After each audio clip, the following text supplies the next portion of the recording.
during their experience at Cal State LA. And so it was kind of like this moment. Before I walked into the Senate meeting when we're debating this issue, I had an opportunity to share space with Erica Huggins, who's one of the women leaders, original women leaders of the Black Panther Party. And she is now into, really into self-care and meditation and spiritual development. And so I got a chance to drive her.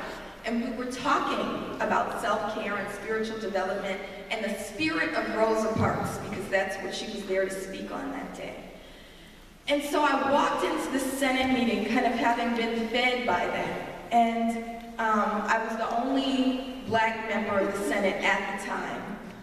And then I was actually joined by later a second Black member of the Senate. Now the Senate is 55 faculty members, so you can imagine how isolated I must have felt there.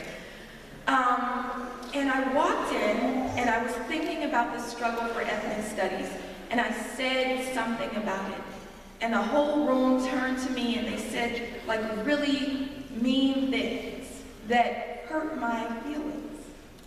And I started to say, forget this, and get up and walk out and quit. But then I thought about what Erica Huggins had taught me.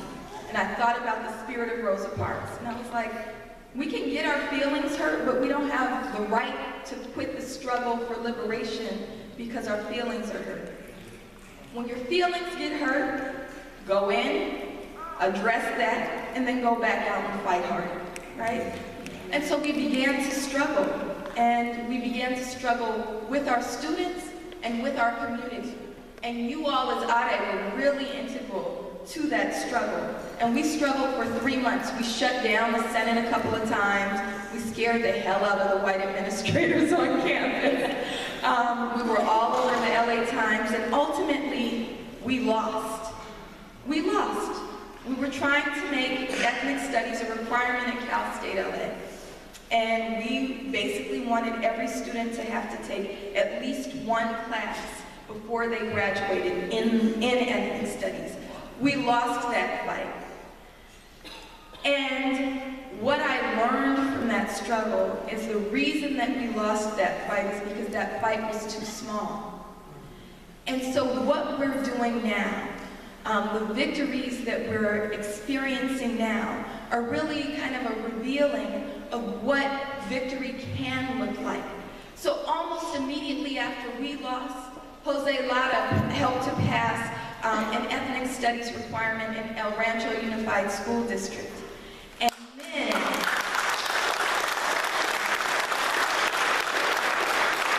with a lot of you in this room, we won the greatest ethnic studies victory in the history of public education, an ethnic studies requirement in Los Angeles Unified School District.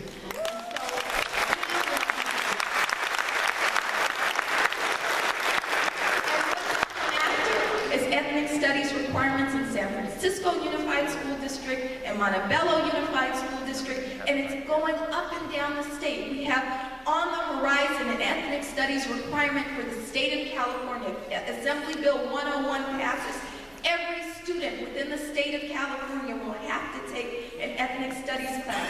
What we're looking at now in the Cal State system, they're still mad at me at Cal State LA, but this is how we're fixing them.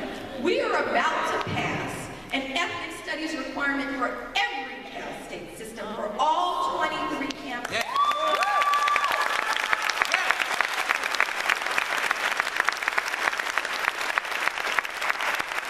And this happens only in the context of public education, because when we talk about ethnic studies is working to topple that system of white supremacist patriarchal capitalism. That is what we do. We are the intellectual wing of revolutionary struggle. And so private interests, corporate interests don't want us to exist because they know that we are there to make sure that they meet their end in due time and in quick time, right? We want to hurry up, we want to hasten that moment. And so we say that it's our duty to continue to fight.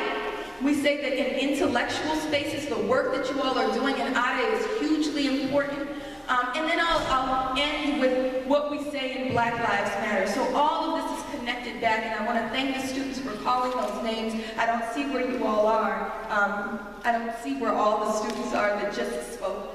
But when you call the names of the black folks who've been gunned down at the hands of the state, right, it helps to kind of lift those spirits, and I think that we need to understand that this liberation struggle in education is connected to our larger liberation struggle in the quest to preserve our lives as black and brown people. And so when you call those names, it's really important that we do that. We also want to lift up the name of Brother Africa, the black homeless man who was killed last Sunday on Skid Row by the police. And then last night, Tony Robinson was killed in Madison, Wisconsin by the police. And so ethnic studies and the struggle for public education is also connected to those struggles for our very lives, and it's our duty to continue that fight. So I want to close with the words of Assata Shakur that we close every Black Lives Matter meeting. So will you all join me in standing as we say our Assata affirmation? So we're going to say it 3 times. We're going to begin with a whisper, then we're going to speak in our regular voices, and we're going to end with a shout that our ancestors can hear, all right? Repeat after me. It is our duty to fight for freedom. It is our duty to fight for freedom. It is our duty to win. It is our duty to win. We must love and protect one another. We must love and protect one another. We have nothing to lose but our chains. We have nothing to lose but our chains. It is our duty to fight for freedom. It is our duty to fight for freedom. It is our duty to win. It is our duty to win. We must love and protect one another. We must love and protect one another. We have nothing to lose but our chains. We have nothing to lose but our chains. It is our duty